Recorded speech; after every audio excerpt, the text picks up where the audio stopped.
Hey sweeties, welcome back to my channel Creative Creation by Tulip. If you are new here, don't forget to subscribe and join our creative journey together. So let's start the video. তো এই ভিডিওটা মূলত রমজানের আরো এক সপ্তাহ আগের video, কিন্তু আমি এডিট করতে করতে আজ এত দেরি হয়ে গেল। তো এই দিন আমি আমার ফুপি এবং ফুপাতো বোনদের সাথে ধানমন্ডি বাফেট প্যারাডাইসে গিয়েছিলাম। তো এখানে আমরা সিএনজির জন্য ওয়েট করতে করতে অনেকটাই লেট হয়ে গিয়েছিল, যেহেতু বাফেটের সময় হচ্ছে দুপুর 1টা থেকে বিকাল 4টা পর্যন্ত।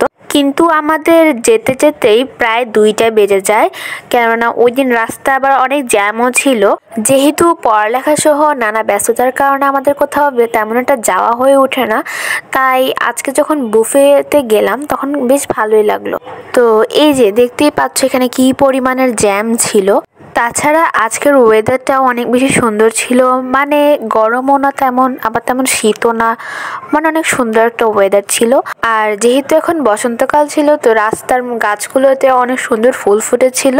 তো দীর্ঘ 1 ঘন্টা জার্নি করার পরে আমরা চলে আসলাম আমাদের গন্তব্যস্থল বাফেট প্যারাডাইসে। তো এখানে আমরা যখন গিয়েছিলাম তখন এখানে একটি বিয়ের অনুষ্ঠানও চলছিল, যেটা হচ্ছিল বাফেট লঞ্চে। তো আমরা এখানে আর বেশি দেরি না করে ভিতরে চলে গেলাম, যেহেতু আমাদের অলরেডি অনেকটা দেরি হয়ে গিয়েছে। তো এরপর আমরা তাড়াতাড়ি লিফটে উঠি। তো লিফট থেকে নেমেই দেখি যে এখানে অনেক বেশি ভিড়, সবাই অলরেডি খাবার দাবার শুরুও করে দিয়েছে। তো আমি এখানে কিছুক্ষণ ঘুরে ঘুরে দেখছিলাম, কিছু ভিডিও করছিলাম, ছবি তুলেছিলাম। জায়গাটা তো আমার কাছে অনেক ভালোই লেগেছিল। তো এখানে ছবি তোলার জন্য অনেক সুন্দর প্লেস ছিল। আর এখানে বাফেটের প্রাইস পার পার্সন 690 টাকা করে ছিল। আর আজকের বাফেটে ছিল 90 আইটেম। তো আমি প্রথমে এখানে থাই স্যুপটা নিয়েছিলাম। তো এখানে আমি আমার বাবাকে বলেছিলাম যে আমাকে স্যুপটা নিয়ে দিতে, আর আমি ভিডিও করব। তো এখানে আমার বাবা আমাকে স্যুপ নিয়ে দিয়েছিল। তো এখানে টোটাল 3 ধরনের স্যুপ ছিল: Thai soup, sea food soup আর কর্ন স্যুপ। তো এখানে আমি থাই স্যুপটা নিয়েছিলাম কারণ এটা আমার অনেক বেশি ফেভারিট। তো এখানে আমি স্যুপের সাথে 2 স্লাইস পিৎজা আর এক পিস চিকেন ফ্রাই আর 1 পিস রোল আর একটা অন্থন নিয়েছিলাম।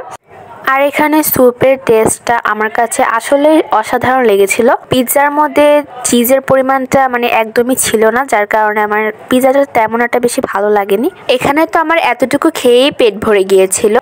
তো যেহেতু দুপুরবেলা ছিল, তাই আমি ফ্রাইড রাইস আর চিকেন চিলি, সেই সাথে কিছু ভেজিটেবলসও নিয়ে নিয়েছিলাম। আর সত্যি বলতে এটা অনেক বেশি মজার ছিল। এখানে এদের রান্নাটা আসলে অনেক বেশি ভালো হয়েছিল, সেই সাথে এখানকার পরিবেশটাও অনেক বেশি সুন্দর এবং পরিষ্কার ছিল। তো এরপরে আমার ফুপিরা এখানে চিকেন ললিপপ নিয়েছিল, সেই সাথে পায়েস নিয়েছিল। তো আমার পক্ষে আর কিছু খাওয়া সম্ভব ছিল না। তো শেষে আমি কিছু ডেজার্ট আইটেম নিয়েছিলাম, যেহেতু ডেজার্ট আইটেম আমার অলওয়েজ ফেভারিট। তো এখানে আমি সবগুলো ডেজার্ট আইটেম থেকে একটু একটু নিয়ে নিই, কিন্তু ডেজার্টগুলো দেখতে যতটা সুন্দর লাগছে, খেতে কিন্তু অতটা ভালো লাগেনি আমার। কারণ এখানে জেলির পরিমাণটা বেশি ছিল, কিন্তু জেলিগুলো আমার একদমই ভালো লাগেনি, কিন্তু কেকটা মোটামুটি ছিল। তো এখানে যে পিঙ্ক কালারের জেলিটা আছে, এটা আমার কাছে মোটামুটি ভালোই লেগেছে, কিন্তু ব্লু কালারের জেলিটা আমার কাছে একদমই বাজে লেগেছে, যার কারণে আমি এখানে একটু খেয়েই আর খেতে পারিনি। তো খাওয়া দাওয়া শেষ করে আমি পুরো জায়গাটাকে আবার ঘুরে ঘুরে দেখতে থাকি, তারপরে আরও কিছু ছবি তুলি, কারণ এখানে ছবি তোলার মতো অনেক সুন্দর সুন্দর জায়গা রয়েছে। তো এখানে আমি খাবারের আইটেমগুলোকে ঘুরে ঘুরে দেখতে থাকি আর ভিডিও করতে থাকি। তো তোমরা দেখতেই পাচ্ছ এখানে অনেক ধরনের খাবারের আইটেম ছিল। তো তোমরা এখানে এই পার্কটা গানের সাথে এনজয়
বেজে গিয়েছিল, যার কারণে মানুষ আস্তে আস্তে কমতে শুরু করে। আর মাইকেও অ্যানাউন্সমেন্ট করা হয় যে একটু পরেই এখানে এটা অফ করে দেওয়া হবে। তো তারপরে এখানে আমরা নিচে নেমে আসি।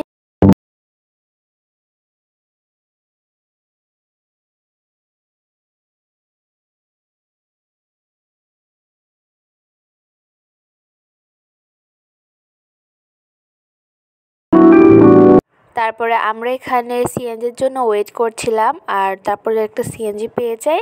আর তখন বাইরে এত সুন্দর একটা ঠান্ডা বাতাস হচ্ছিল, আমি ভেবেছিলাম ওই দিন বৃষ্টি হবে, কিন্তু বৃষ্টি হয়নি।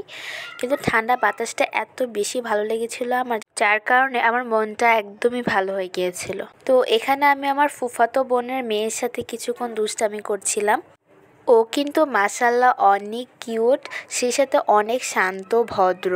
তো আজকের মতো এখানে ব্লগটা শেষ করছি। দেখা হবে পরবর্তী কোনো ভিডিওতে। তোমরা কিন্তু অবশ্যই আমাকে কমেন্ট করে জানাবে যে পরবর্তীতে তোমরা কেমন ভিডিও দেখতে চাও। তো সবাই ভালো থাকবে। আল্লাহ হাফেজ।